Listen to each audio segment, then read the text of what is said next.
Hi guys, कैसे हैं आप लोग। तो गाइस, आपको पता है 90% ट्रेडर फेल क्यों होते हैं। तो गाइस, इस वीडियो में हम इसी टॉपिक के ऊपर बात करने वाले हैं कि 90% ट्रेडर फेल क्यों हो जाते हैं। तो गाइस, यदि आप भी 90% ट्रेडर के कैटेगरी में हैं और आप 5% ट्रेडर के कैटेगरी में आना चाहते हैं, तो गाइस ये वीडियो आप लोग के लिए लास्ट वार्निंग होगा, है ना। इस वीडियो में हम इसी टॉपिक के ऊपर बात करेंगे और है ना ये बताएंगे कि आप लोग 90% के कैटेगरी से 5% के कैटेगरी में कैसे आ सकते हैं, कौन कौन सी गलतियां आप लोग कर रहे हैं जिसके कारण से आप लोग का लॉस ही लॉस हो रहा है और अब आपका मन कर रहा है कि ट्रेडिंग को छोड़ दे गाइज। तो गाइज, वीडियो में आगे बढ़ने से पहले यदि आप लोग ने हमारे चैनल को सब्सक्राइब नहीं किया है तो हमारे चैनल को जरूर से जरूर सब्सक्राइब कर लीजिएगा और वीडियो को लाइक कीजिएगा और वीडियो को ज्यादा से ज्यादा शेयर कीजिएगा गाइज। इतना छोटा सा एक सपोर्ट कीजिएगा गाइज। तो चलिए गाइज, हम लोग टॉपिक के ऊपर बात करते हैं। तो गाइज है ना, 90% ट्रेडर लोग फेल इसलिए होते हैं गाइज क्योंकि उनको अपने स्ट्रेटजी के ऊपर भरोसा नहीं होता है।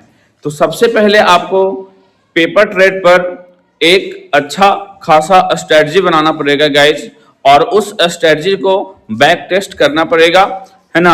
आपको देखना पड़ेगा कि ये स्ट्रेटजी कितना % वर्किंग है गाइज। और कोई भी स्ट्रेटजी को चेक कीजिए, उसमें कम से कम आपका रिस्क रिवॉर्ड गाइज कम से कम 1:3 होना चाहिए गाइज, है ना। अगर 1:3 रिस्क रिवॉर्ड रखते हैं और आपका स्ट्रेटजी 40% भी वर्क करता है तो आप प्रॉफिटेबल रहिएगा गाइज। और बहुत से ट्रेडर लोग स्ट्रेटजी बना भी लेते हैं, उनको प्रॉफिट भी होता है, लेकिन जब लॉस होता है तो वो उस स्ट्रेटजी को छोड़ देते हैं। तो आपको एक ही स्ट्रेटजी पर टिकना पड़ेगा, है ना। वो चाहे वो उस स्ट्रेटजी में 15 बार डायरेक्ट, है ना, 15 बार लगातार एसएल हिट ही क्यों ना हो, है ना। क्योंकि मार्केट का कंडीशन कभी कभी ऐसा हो जाता है गाइज कि आपका स्ट्रेटजी कितना भी अच्छा हो, है ना, एसएल हिट करेगा तो करेगा। तो आपको अपने स्ट्रेटजी पे भरोसा रखना पड़ेगा गाइज और जितना भी ट्रेड लेते हैं उसका जर्नल बनाना पड़ेगा गाइज, है ना। एसएल क्यों हिट हुआ, यहाँ पे हम क्यों एंट्री लिए, है ना, किस कारण से एसएल हिट हुआ, किस कारण से हम लोग टारगेट लेने से पहले निकल गए। तो ये सारा चीज आपको उसमें मेंटेन करना पड़ेगा। और जिस तरह से आप, है ना, और जिस तरह से आप लोग एसएल को फिक्स रखते हैं उसी तरह से आप लोग को टारगेट को भी फिक्स रखना पड़ेगा गाइज, है ना। ये फिक्स बांध लीजिए, ऐसा नहीं कि टारगेट आप जहां मन वहां ले जाइए, नहीं, मार्केट जहां है जाने दीजिए। आपको अपने टारगेट से मतलब रखना है कि मार्केट हमें कितना टारगेट, है ना, हमको मार्केट से हमें कितना टारगेट लेना है गाइज। उतना टारगेट मिल गया, उसके बाद मार्केट कहाँ जा रहा है, क्यों जा रहा है, कहे जा रहा है, इससे हमको कोई भी मतलब नहीं रखना चाहिए गाइज, कभी भी कोई मतलब नहीं रखना चाहिए, है ना।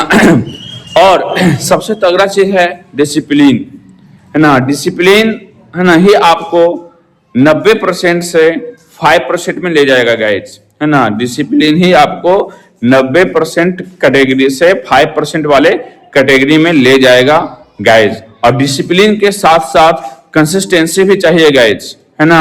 ऐसा नहीं कि 10 दिन डिसिप्लिन को फॉलो किए फिर एक दिन तोड़ दिए। अगर ऐसा करते हैं तो 10 दिन में जितना भी आप लोग प्रॉफिट कीजिएगा वो एक दिन में उड़ा दीजिएगा, है ना। ऐसा भी हुआ है गाइज कि आप लोग 4 महीना 5 महीना जो है डिसिप्लिन को फॉलो किए और एक दिन डिसिप्लिन तोड़ दिए।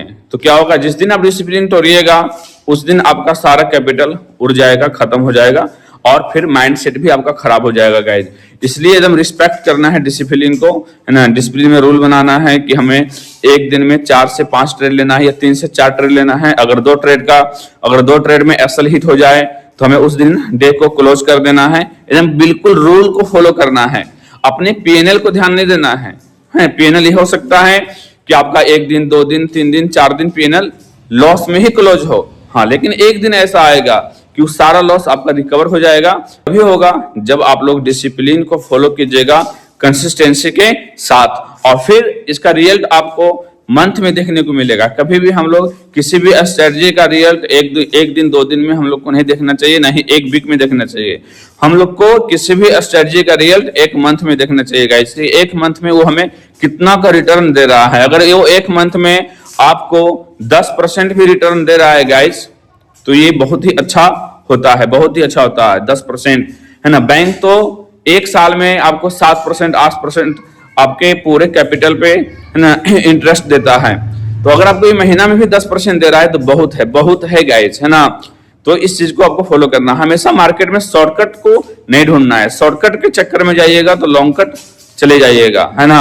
इसलिए शॉर्टकट पे ध्यान नहीं देना है, हमेशा धीरे धीरे कैपिटल को ग्रो करना है, धीरे धीरे करके, और हमेशा कंपाउंडिंग पे ध्यान देना है कि आपको किसी मंथ में 10% का प्रॉफिट हुआ तो आपको करना है क्या, 5% को विड्रॉ करना है, 5% से अपना कैपिटल को ग्रो करना है। ठीक है, इस तरह से अपने कैपिटल को कंपाउंडिंग करते जाइए और धीरे धीरे रिस्क रिवॉर्ड को बढ़ाते जाइए गाइस। तो इसको बोलते हैं कंपाउंडिंग। भले ही शुरू में आपके पास छोटा कैपिटल हो तो 10% आपको कम लगेगा, लेकिन जैसे ही वो कैपिटल बहुत बड़ा हो जाएगा तो 10% आपको बहुत ज्यादा लगेगा, बहुत ज्यादा लोग कमा लिए हैं।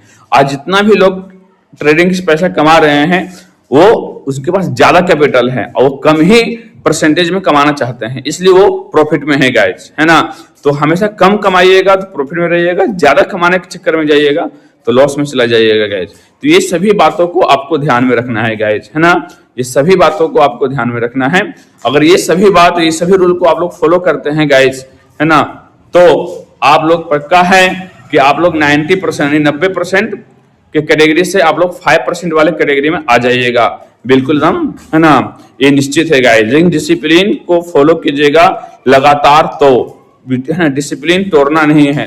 डिसिप्लिन जिस दिन तोड़ दिए फिर आप शुरू हो जाइएगा जहां से शुरू की थी या उससे भी नीचे चला जाइएगा गाइस, है ना। तो वीडियो अगर आप लोग को पसंद आया हो तो इसको लाइक कीजिएगा, चैनल को सब्सक्राइब कीजिएगा, वीडियो को ज्यादा से ज्यादा शेयर कीजिएगा गाइस।